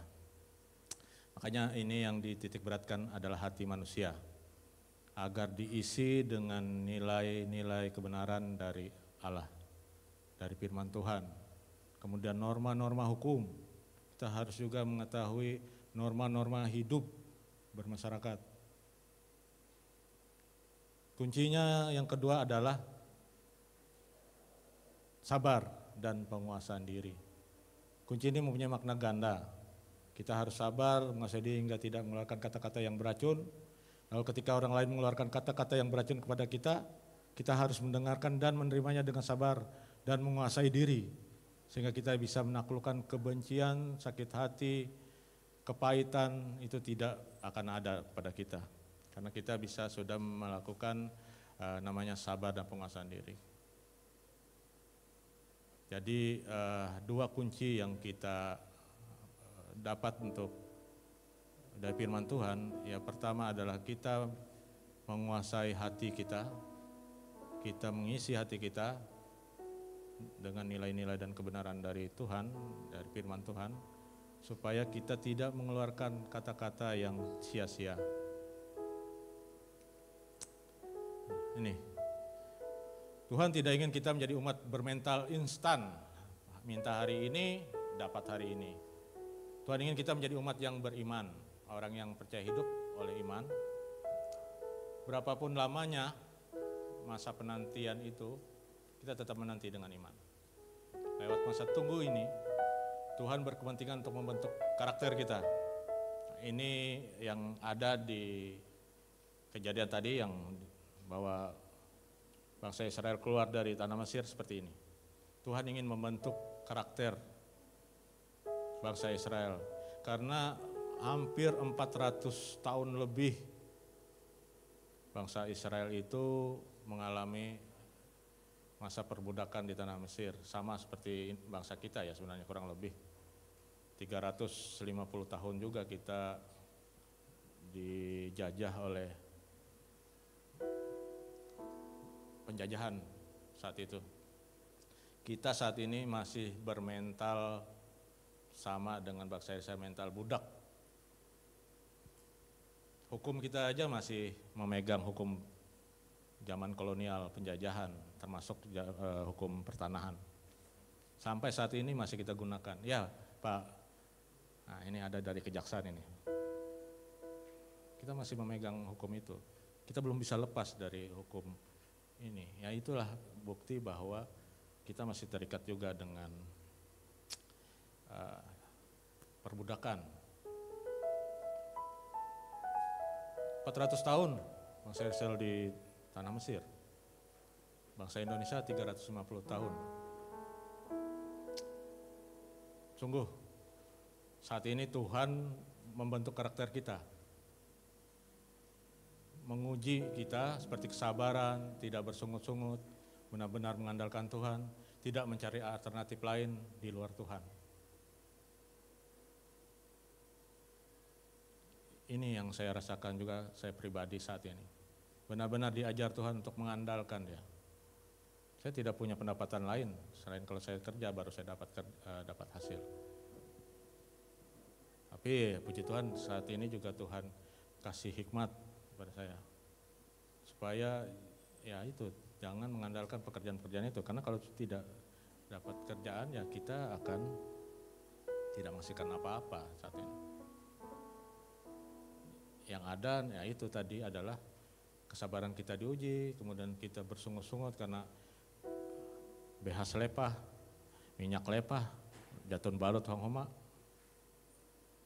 Itu yang dirasakan bangsa Israel saat ini. Tidak ada apa-apa, tidak punya apa-apa, makanan tidak ada, apa-apa tidak ada, cuma berjalan saja sesuai iman. Tidak pernah merasakan lagi enaknya makanan. Kalau sekarang kan makanan GoFood itu, makanan siap saji, rocket chicken. Gak lama Pak katanya nggak makan rocket chicken, kalau anak saya bilang gitu, Pak kita cari rocket chicken, lama nggak makan rocket chicken. Nah seperti itulah bangsa Israel ketika dia membandingkan masa-masa diperbudakan dan saat mengikuti Tuhan. Makanya ada beberapa mencari solusi terus di luar Tuhan. Mereka kira ada alternatif lain. Nah ini iman bukan persetujuan intelektual ya, bahwa ajaran-ajaran tertentu benar. Dan bukan pengetahuan yang tidak dapat dibuktikan, melainkan iman adalah kepercayaan yang praktis pada sesuatu yang lebih dihargai daripada semua yang lain. Jadi iman ini bukan sesuatu yang tidak dapat dibuktikan. Mungkin kalau dijelaskan di sini, kalau kita mengimani sesuatu, sepertinya di luar nalar sehat manusia, di luar akal pikiran kita, di luar akal ilmu pengetahuan. Yang tidak ada bisa menjadi ada, yang tidak mungkin menjadi mungkin. Jadi tidak perlu persetujuan itu maksudnya. Masa katanya, nggak mungkin lah sesuatu yang tidak ada menjadi ada, sesuatu yang mustahil bisa terjadi. Tapi kalau iman ini, iman kepada Tuhan, apapun kata Tuhan, yang mustahil pun menjadi mungkin bagi Tuhan. Amin. Kita tidak perlu lagi pembuktian secara ilmu pengetahuan, tidak perlu lagi secara logika manusia. Kita tidak perlu lagi menguji dan mengetes Tuhan lagi. Masa dites terus Tuhan? Kita sudah mengalaminya. Kenapa Tuhan selalu dites? Tuhan, kalau saya mau dapat mobil Fortuner, tolong hari ini Tuhan kirim dari dealernya. Karena nggak mungkin bagi saya, karena saya nggak punya uang. Tapi Tuhan pasti mungkin. Masa kita seperti itu, dia mengatakannya itu pada Tuhan. Hal yang tidak perlu dan tidak bisa kita lakukan itu menguji Tuhan. Itu yang saya dapat juga dan saya bagikan pada hari ini, bahwa iman itu tidak bisa kita anggap suatu yang bisa berhubungan dan nalar. Iman itu tidak ada hubungannya dengan itu, karena dia pusat yang memberikan arti pada seluruh kehidupan kita. Nah ini kita lihat bagaimana iman Petrus saat sebelum Yesus disalib. Karena waktu itu Petrus merasa Tuhan Yesus itu berkuasa. Dia bisa mengalahkan dan mempunyai mujizat yang luar biasa. Bisa menyembuhkan, menghidupkan orang mati. Dia merasa saat itu dia mempunyai kekuatan penuh, sehingga dia mengatakan, biarpun mereka semua tergoncang imannya karena engkau, aku sekali tidak, katanya. Ini yang saat waktu perasaan kita aman, saat waktu kita hidup tidak ada mengalami, mungkin saat itu kita merasa diberkati Tuhan, mungkin kita merasa wah saya tidak apa-apa, hidup saya luar biasa, berlimpah. Nah, ini yang dirasakan juga oleh Petrus pada saat itu. Tapi kemudian diizinkan Tuhan, ketika Yesus ditangkap, apa yang dilakukan Petrus? 3 kali menyangkal Yesus, padahal dia sudah mengatakan sekali-sekali pun akan tidak pernah tergoncangkan. Tapi Yesus berkata, sebelum ayam berkokok, kamu 3 kali sudah menyangkal saya. Nah ini, sesuatu yang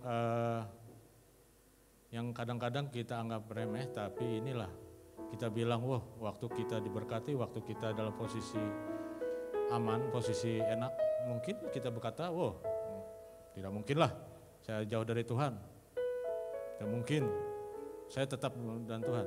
Tapi begitu terjadi seperti Ayub diuji, ya puji Tuhan lah kita saat ini tidak seperti Ayub diujinya yang luar biasa seperti itu. Tapi jika diizinkan, apakah kepercayaan ini bertahan kepada kita? Karena Wahyu menyatakan akhir-akhir zaman iman kita akan diuji kembali. Kita akan diuji keyakinan, kesetiaan kita kepada Tuhan. Apakah engkau masih beriman kepada Tuhan Yesus ini? Atau meninggalkan Tuhan Yesus mengikuti dunia? Itu ada pilihannya. Ingat, itu ada tertulis di Wahyu. Kita akan dipilih, suruh memilih. Karena Pastor Thomas, Gembala Sidang kita mengatakan akan ada jenis sesuatu chip atau sesuatu apapun yang ditanam ke tubuh kita. Nah, kalau kita tidak menggunakan itu, tanda itu, kita tidak bisa melakukan atau tidak bisa bekerja mengikuti cara dunia, atau kita tidak bisa mendapat penghasilan, kita tidak bisa melakukan pembayaran mengikuti di hipermart atau di di supermarket, di pasar, karena kita akan tidak menggunakan lagi bentuk uang yang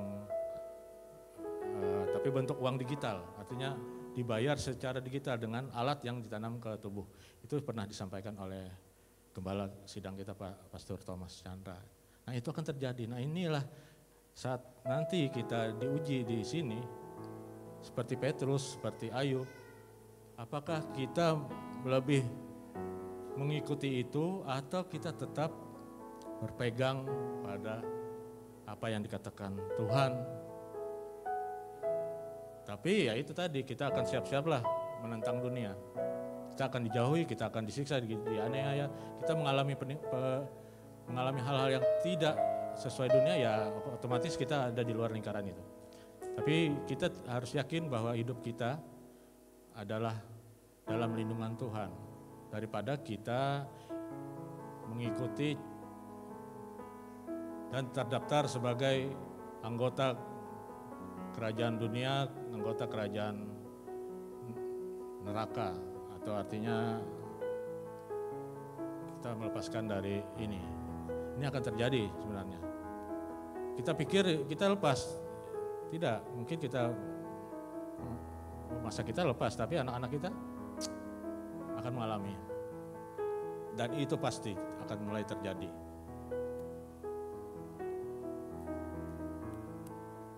Nah, ini yang dijelaskan contohnya bagaimana Saul dengan Daud menghadapi Goliat yang sangat ketakutan. Sikapnya adalah kalau Saul sangat takut, sementara Daud dia mengandalkan Tuhan. Ini sikap hati kita. Kalau kita akan dikuasai ketakutan, tadi saya bilang bahwa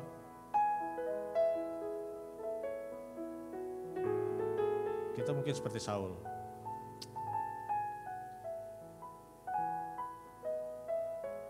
Tapi Daud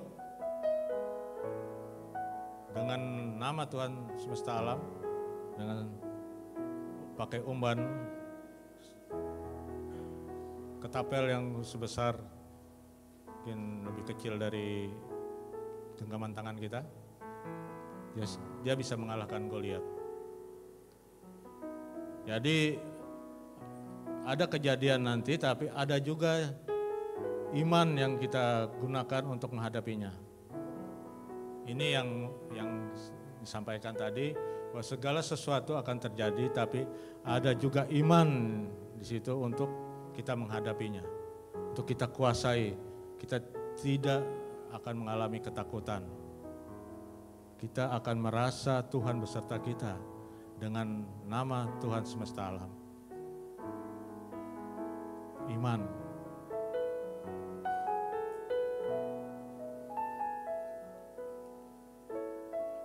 Kemudian yang kedua, kenapa Tuhan mengizinkan seolah-olah kesulitan itu ada dan kehidupan kita? Ini, supaya Tuhan mempunyai ruang untuk menyatakan kuasanya. Dalam Keluaran 14 ayat 17 mengatakan, tetapi sesungguh aku akan mengeraskan hati orang Mesir, sehingga mereka menyusul orang Israel, dan terhadap Firaun dan seluruh pasukannya, keretanya dan orang yang berkuda, aku akan menyatakan kemuliaanku. Tuhan tidak hanya sengaja membiarkan kita dalam persoalan kita, tapi Tuhan ingin memberikan ruang untuk menyatakan kuasanya dalam hidup kita. Makanya diizinkanlah persoalan-persoalan itu ada dalam hidup kita, supaya kita melihat kuasa Tuhan itu nyata dalam hidup kita. supaya kemuliaan Tuhan itu nyata dalam hidup kita. Bukan kata Pak Hendra, bukan kata Pak Herson, bukan kata Pak Berumbun, tapi kita mengalami sendiri. Kita mengalami kuasa Tuhan. Oh, Tuhan sudah menyembuhkan saya, Tuhan sudah menyelesaikan persoalan saya, Tuhan sudah menangkap saya dari perbuatan-perbuatan masa lalu saya, dari perbuatan-perbuatan dosa saya masa lalu. Tuhan sudah menangkap saya dan memberikan saya kesempatan untuk bertobat dan menyelesaikan pekerjaan Tuhan dalam hidup saya. Itu yang saya alami juga dalam hidup ini. Tuhan sudah menangkap saya, Tuhan sudah memperbaiki cara hidup saya, Tuhan sudah memperbaiki pola pikir saya. Walaupun kadang-kadang kita tidak mengerti maunya Tuhan. Tapi kalau kita berserah dan benar-benar mengandalkan Tuhan, ya terserah Tuhan. Suka-sukanya Tuhan. Ada lagunya, suka-sukamu Tuhan. Karena kita juga, saya pribadi lah, saya sampai saat ini pun saya tidak bisa memahami maksudnya Tuhan. Tapi saya berusaha setia, saya berusaha taat. Bahwa maksud Tuhan ini adalah untuk kebaikan kita. Dia menyatakan kuasanya, dia menyatakan kemuliaannya dalam hidup kita. Dia ingin menyelamatkan kita dalam hidup kita. Tidak ada maksud lain. Dia ingin menyelamatkan kehidupan anak-anak kita. Dia ingin menyelamatkan keluarga-keluarga kita. Melalui diri kita, melalui hidup kita. Saya melihat ini bukan kata orang. Saya melihat sekali bagaimana Tuhan merubah sifat saya, sifat-sifat teman-teman saya yang seprofesi, termasuk Pak Herson. Saya melihat benar dengan mata kepala saya sendiri, dengan telinga saya. Kehidupan saya bandingkan, wah luar biasa. Itu kesaksian hidup, bukan kata orang. Tuhan menyatakan kemuliaannya dalam hidup kita. Kalau Tuhan menyatakan kemuliaannya dalam hidup saya, juga menyatakan kemuliaannya kepada ibu-ibu dan bapak-bapak sekalian di tempat ini. Amin. Nah, 2 Korintus 12 ayat 9 menyatakan, tetapi jawab Tuhan kepadaku, cukuplah kasih karuniaku bagimu. Sebab justru dalam kelemahanlah kuasaku menjadi sempurna. Sebab itu terlebih suka aku bermegah atas kelemahanku, supaya kuasa Kristus turut menaungi aku. Ini surat Rasul Paulus kepada jemaat di Korintus yang mengatakan pada saat itu Paulus dikejar-kejar dan ditangkap karena dia memberitakan firman Tuhan. Tapi ini mengatakan bahwa kelemahannya adalah Tuhan menyatakan kelemahan Rasul Paulus ini menjadi kuasa Tuhan itu sempurna dalam hidupnya, turun menaungi. Sebab kalau kita merasa tidak berdaya, saat kita merasa kita tidak memiliki apa-apa, saat kita merasa kita bukan siapa-siapa, kita bukan diri kita lagi, seperti ayat emas tadi, kita milik Tuhan, maka kuasa Tuhan turun atas kita. Tuhan akan bekerja dalam hidup kita, bekerja dalam hidup anak-anak kita, bekerja dalam hidup saudara, bekerja dalam hidup istri, suami, saudara-saudara kandung kita, ibu, ayah yang masih ada mungkin bersama kita. Tuhan memberikan sesuatu yang sempurna untuk kita jalani.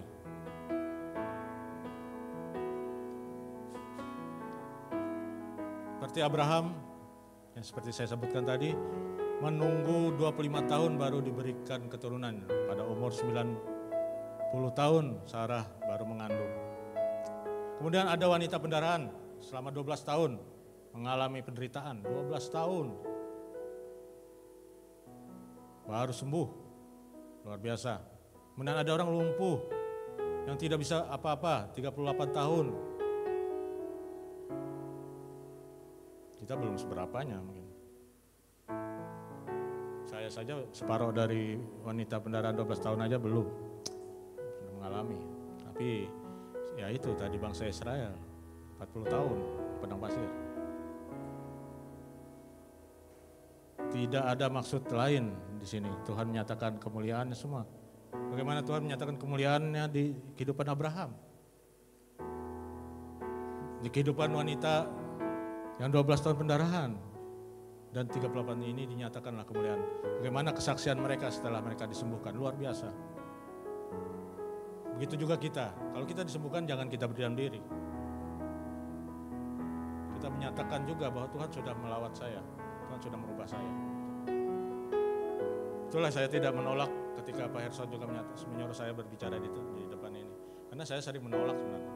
Saya mau berlaku seperti Yunus, saya ingin berlaku seperti Musa. Yang bilang saya belum cukup bisa berbicara. Musa seperti itu, bagaimana Tuhan murka pada dia? Artinya dia dihukum akhirnya tidak masuk ke tanah perjanjian karena dia selalu mengatakan dirinya belum siap. Sama seperti Yunus.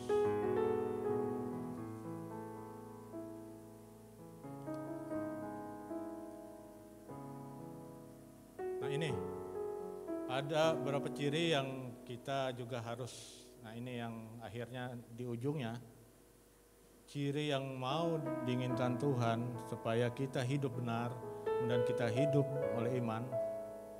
Pertama, kita harus menjauhi kejahatan,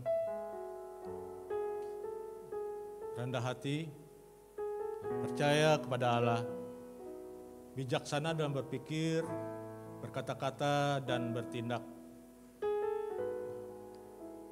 Ini. Saya sering dinasihati istri saya. Saya melakukan ini. Masih dalam harus bijaksana, berpikir dan berkata-kata dan bertindak. Ini yang masih saya pelajari dan saya sampai saat ini saya juga berusaha merubah pola pikir saya yang hampir 47 tahun, 48 tahun ada di otak saya. Saya kadang-kadang bertindak sekehendak saya, sesuai pikiran saya pribadi. Kemudian saya bisa berkata-kata yang menyakitkan. Tapi puji Tuhan, saat ini saya berangsur-angsur dan Tuhan merubah melalui orang-orang yang terdekat saya, melalui teman-teman dan hamba-hamba Tuhan yang diberkati, yang sudah berkata dan mengajar kita. Saya mendapat iman dan bertumbuh di FLC Palangkaraya ini. Awalnya saya menertawakan teman-teman yang tobat lebih dahulu. Saat Pak Herson berhenti merokok saya tertawa. Teman itu mau jadi pendeta dia. Dia mau jadi hamba Tuhan kayaknya. Saya tertawai. Kata Pak Herson, nanti kamu tunggu saja saatmu. Kamu di jamaah Tuhan. Benar. Tunggu lama, saya di jamaah. Dia duluan berhenti merokok, saya masih santai dan nikmatnya. Padahal saya yang kasih linknya untuk Pak Herson. Ini untuk kamu mau bertobat ini nih, Pak Dotoni ini. Pak Dotoni ini.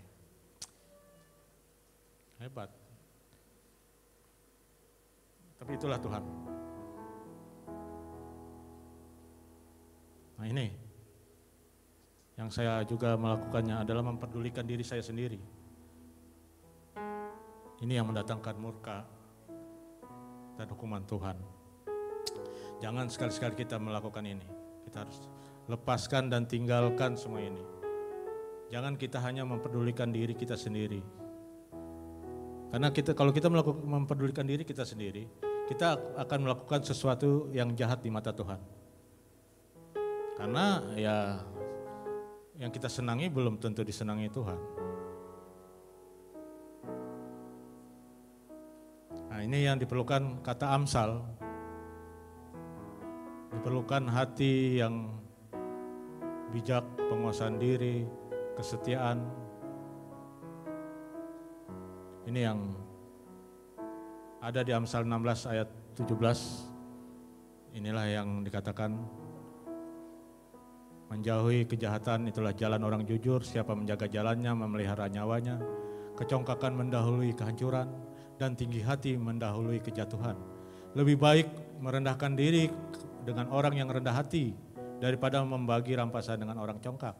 Siapa memperhatikan firman yang mendapatkan kebaikan Dan berbahagialah orang yang percaya kepada Tuhan. Orang yang bijak hati disebut berpengertian dan berbicara manis lebih dapat meyakinkan. Amsal pun mengajarkan hal seperti ini. Ini. Tapi hati-hati juga, kita terlalu pede kadang-kadang. Kita merasa sudah hidup di jalan benar, kita menghakimi sesama kita tanpa sadar. Saat ini ada macam-macam bentuk Kristen ya. Sebutannya ada Kristen progresif, nanti muncul Kristen yudikatif, Kristen legislatif. Karena Kristen-Kristen ini akan muncul untuk menghakimi. Kemudian ada yang untuk jangan seperti itu, jangan seperti itu. Kamu nggak boleh ini, kamu nggak boleh itu. Yang ngatur itu Kristen legislatif. Kemudian Kristen yudikatif yang menghakimi. Wah, orang itu kelakuannya itu, sana kamu, jangan dekat saya. Ini akan muncul seperti ini. Kalau kita merasa diri kita juga saya sudah benar, saya sudah hidup kudus. Tapi kadang-kadang kita menghakimi saudara-saudara kita yang belum hidup kudus. Kenapa?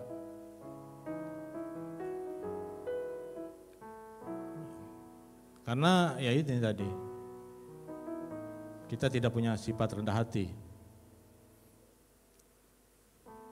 Kita lebih percaya dengan mata sendiri dibandingkan percaya kepada Allah. Kita lebih takut ditolak oleh perkembangan dunia dibanding ditolak oleh Allah. Nah, tanpa sadar, itu tadi kita sudah bertobat, tapi kita kembali tidak mempercayai Allah dalam hidup kita. Kita kembali kompromi dengan dosa, kita kembali kompromi dengan perdukunan, kita kembali kompromi dengan hal-hal yang mungkin itu menghasilkan sesuatu bagi kita. Itu yang terjadi saat ini, bukan kata orang. Saat ini ada orang yang sudah kita didoakan, orang yang sudah bertobat karena dia merasa dirinya sudah hebat mungkin. Tapi muncul kecongkakan, cuma tanpa sadar dia akhirnya berkompromi. Termasuk hamba-hamba Tuhan saat ini pun banyak sebenarnya yang kita lihat berkompromi dengan hal-hal yang mungkin maksudnya supaya jemaat itu tidak lari dari gereja. Dia berkata-kata manis. Oh ya Bapak, itu nggak apa-apa, itu namanya obat juga secara tradisional. Nggak apa-apa, itu bisa menyembuhkan. Tapi kalau kita orang-orang Kristen yang memang setia pada Tuhan, kita sudah meyakini bahwa obat yang dari dokter, yang didoakan di dalam nama Tuhan Yesus, doa orang-orang benar yang mendoakan Bapak datang ke rumah, mengurapi Bapak dengan minyak yang sudah didoakan, minyak oles yang sudah didoakan, menyembuhkan Bapak. Itu imanlah yang menyembuhkan Bapak. Bukan orang pintar, bukan oleh hal lain daripada Tuhan. Kita bisa sebelum makan obat, kita dalam nama Tuhan Yesus, obat ini menyembuhkan saya. Kita tidak mendoakan obat, tapi di dalam nama Tuhan Yesus, apa yang saya makan, nasi yang saya makan, minum yang saya minum, ini menjadi obat bagi tubuh saya. Itu yang saya dapat saat ini. Karena itu yang menyembuhkan. Bukan obat, tergantung dengan obat. Oh, kalau saya nggak makan obat, datang mah saya nih, datang GERD saya, istri saya. Sekarang dia nggak makan obat karena dia yakin Tuhan sudah menyembuhkan. Amin. Tepuk tangan untuk kemuliaan Tuhan. Tidak ada yang mustahil bagi Tuhan. Saya menceritakan ini yang saya alami, bukan orang yang alami. Saya menceritakan kesaksian hidup saya juga. Firman ini adalah yang saya dapat, ini terus terang saya baca-baca juga firman hamba Tuhan yang pernah, saya mendapat ayat ini atau firman ini. Baiklah, mungkin kita sudah sampai pada hal yang bisa kita simpulkan dari beberapa hal yang sudah kita lihat, yang sudah kita rasakan, yang sudah kita baca, yang kita sudah renungkan pada hari ini. mungkin minggu yang lalu atau sebelum ibadah, tiap-tiap ibadah nanti dalam komsel mungkin kita juga setiap minggu akan mereplay ulang apa yang kita rasakan dalam minggu-minggu yang lalu, yang sudah kita rasakan, yang sudah kita bagikan untuk teman-teman, untuk saudara-saudara, untuk suami, untuk istri, untuk orang tua, untuk anak, untuk adik, untuk kakak, dan semua anggota rumah tangga lah. Apa yang sudah kita bagikan? Apakah kita sudah memberikan madu?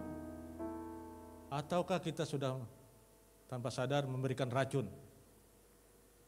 Itu kita refleksi ulang. Apa yang sudah saya lakukan? Bukan ngambil 1 tahun ya, kita ambil minggu aja ya. Setiap minggu yang sudah kita lakukan.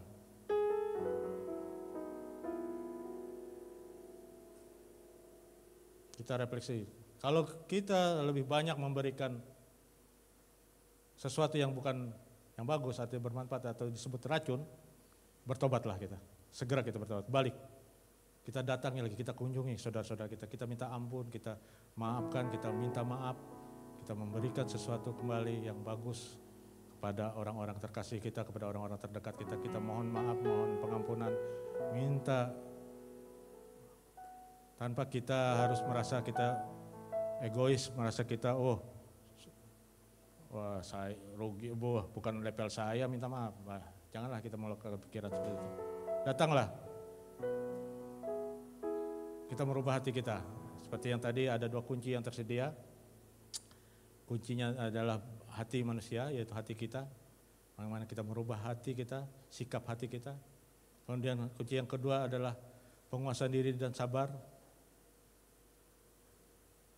Ini yang harus kita miliki, yaitu iman, kemudian kerendahan hati, iman percaya pada Allah, kemudian bersikap bijak dalam pemikiran, perkataan maupun perbuatan.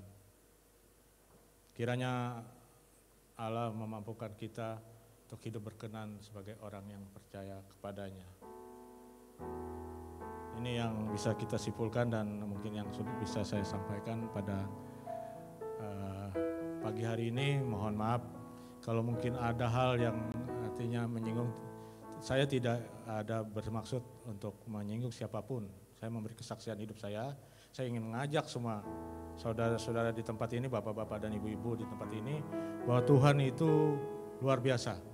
Tuhan itu berkuasa dalam hidup kita. Tuhan itu ada dalam hidup kita. Tapi kita bukan diri kita lagi. Kita bukan hidup untuk diri kita sendiri. Tapi kita hidup untuk Tuhan saat ini. Mati pun untuk Tuhan. Karena hidup dan mati kita ada di dalam milik Tuhan. Sukses selalu, Tuhan Yesus memberkati. Kita akan menaikkan pujian, kami mohon para pendengar menaikkan 1 buah pujian, sebab Dia hidup. Lagu ini kita untuk meyakinkan bahwa Tuhan Yesus sekarang sudah hidup. Kita sudah melihat kebangkitannya, karena ini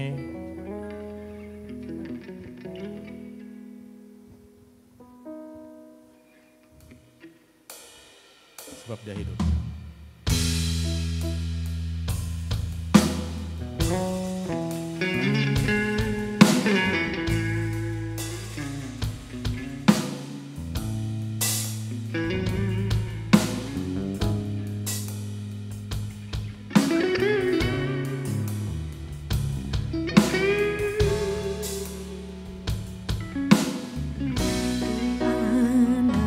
Anak Allah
Yesus Kristus. Terpujilah Bapa, ya Aba Tuhan Yesus yang sudah hidup, yang sudah bangkit, sudah memulihkan hidup kami. Tuhan sudah menangkap hidup kami, Tuhan sudah memateraikan kami di dalam nama Tuhan Yesus. Kami hidup di dalam Tuhan, kami milik Tuhan. Kami ada bersama-sama dengan Tuhan di Firdaus Tuhan. Kami ada bersama-sama Tuhan di dalam kerajaan surga Tuhan di dunia ini. Biarlah kami memberitakan kerajaan surgamu Bapa di tengah dunia ini Bapa. Biarlah kami menjadi anak-anak terangmu. Biarlah kami memakai kemuliaan Tuhan. Biarlah kami menyatakan kemuliaan Tuhan dalam hidup kami untuk menjangkau jiwa-jiwa yang ada bersama kami. Orang tua kami, ibu kami, istri kami, suami kami, orang-orang terkasih kami, seluruh rumah tangga kami, orang-orang terdekat kami, teman-teman kami, sejawat kami. Tuhan tangkap, Tuhan rengkuh mereka di dalam tangan Tuhan Yesus melalui kesaksian hidup kami. Terima kasih Bapa di surga. Terima kasih Tuhan Yesus Kristus. Terpuji-pujilah nama Tuhan. Biarlah kami yang percaya mengatakan bersama-sama. Amin.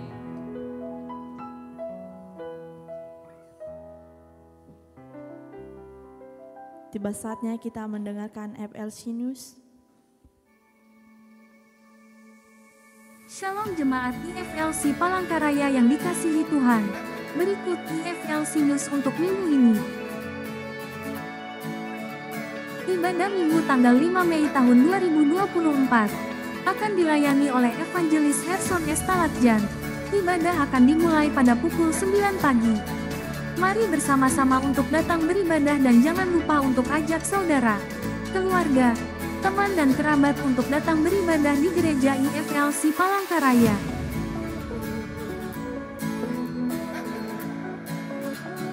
Bagi Bapak Ibu Saudara-saudari sekalian yang memiliki anak, kami juga mengadakan ibadah sekolah minggu atau IFLC Kids pada pukul 9 pagi di gereja IFLC Palangkaraya.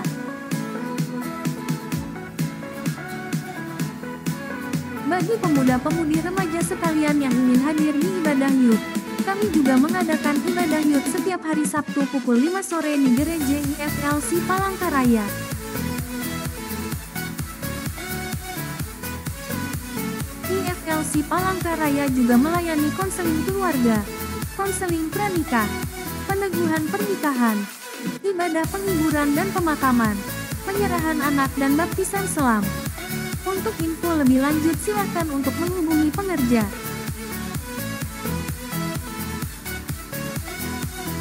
Bagi jemaat yang mempunyai kerinduan untuk melayani, kami IFLC membuka pelayanan di bidang gitaris, drummer, keyboardis, bassis, singer dan multimedia. Untuk info lebih lanjut silakan untuk menghubungi para pengerja atau menghubungi saudara Neni.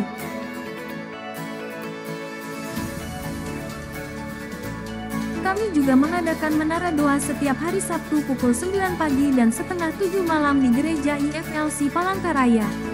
Mari kita bersama-sama membangun menara doa bagi bangsa dan negara juga gereja kita. Untuk info lebih lanjut silakan untuk menghubungi pengerja. IFLC juga mengadakan Family Cell. Untuk info lebih lanjut silakan untuk menghubungi ketua grup yang ada.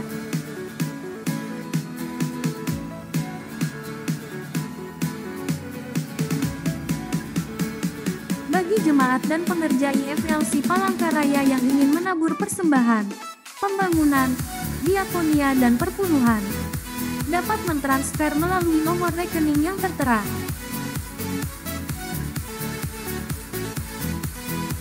Kami mengundang Bapak, Ibu, saudara-saudari semua untuk mengikuti Morning Blessing yang diadakan setiap Senin sampai Sabtu pukul 5 pagi.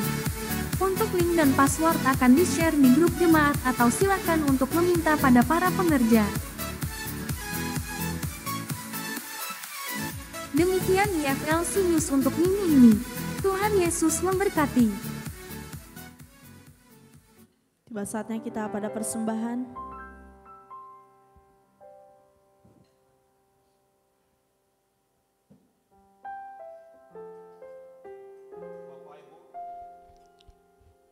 Bapak Ibu yang dikasihi oleh Tuhan, marilah kita imani akan firman Tuhan yang terdapat di dalam Maleakhi 3 ayat 10 hingga 11. Beginilah firman Tuhan. Bawalah seluruh persembahan persepuluhan itu ke dalam rumah perbendaharaan, supaya ada persediaan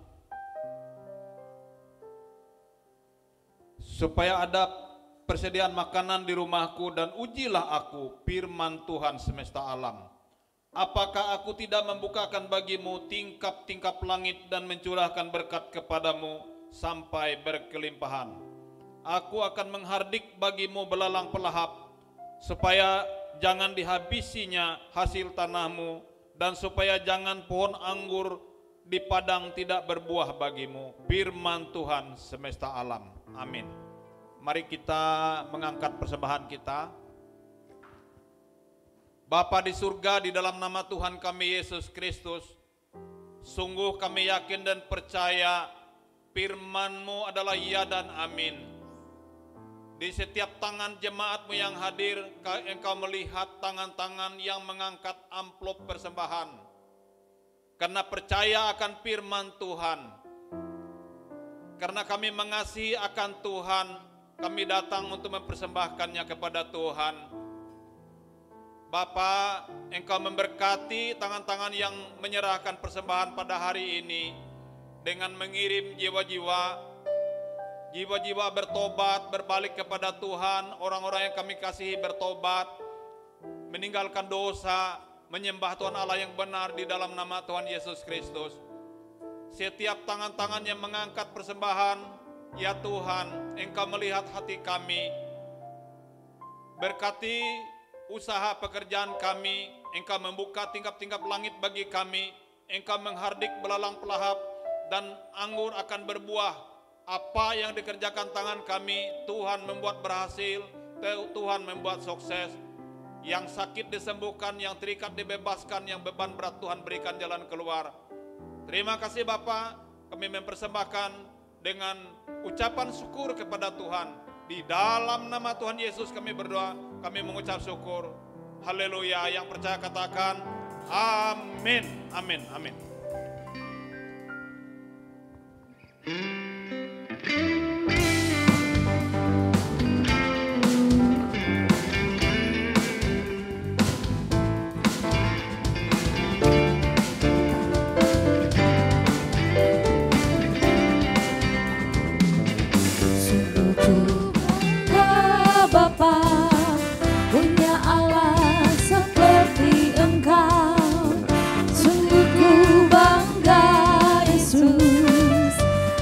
Segala pengorbananmu, tak ingin aku hidup lepas dari kasih-Mu. Kasih-Mu menyelamatkan dariku pengharapan.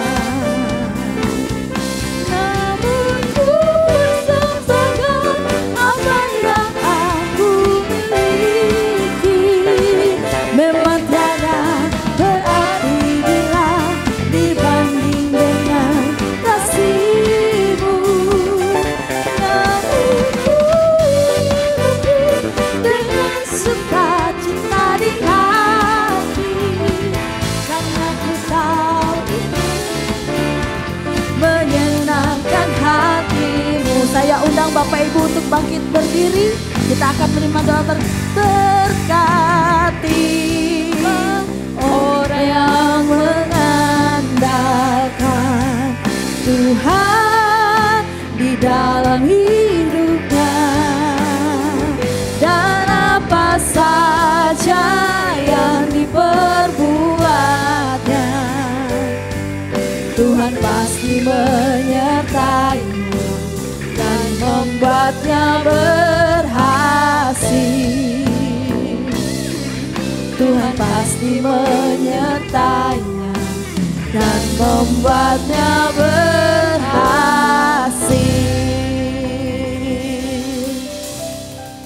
Marilah para jemaat dan bapak-bapak dan ibu-ibu, para hamba Tuhan, marilah kita merendahkan diri kita di hadapan Tuhan, menyerahkan seluruh sukacita, damai sejahtera kita melimpah-limpah di hadapan Tuhan. Biarlah kita diberkati Di dalam nama Tuhan Yesus, pulanglah dengan sejahtera dan terimalah kasih berkat Tuhan dalam hidup kita. Tuhan damai sejahtera, Gembala Agung yaitu Yesus Tuhan kita, kiranya memperlengkapi kamu dengan segala yang baik untuk melakukan kehendak-Nya dan mengajar di dalam kita apa yang berkenan kepadanya oleh Tuhan kita Yesus Kristus. Bagi Dialah kemuliaan sampai selama-lamanya. Kiranya Tuhan memberkati engkau, Tuhan melindungi engkau, Tuhan menyinari engkau dengan wajah-Nya dan memberi engkau kasih karunia. Tuhan menghadapkan wajah-Nya kepadamu dan memberi engkau kasih karunia. Tuhan menghadapkan wajah-Nya kepadamu dan memberi engkau damai sejahtera. Semua orang yang percaya, mari katakan amin. Selamat hari Minggu, Tuhan Yesus memberkati.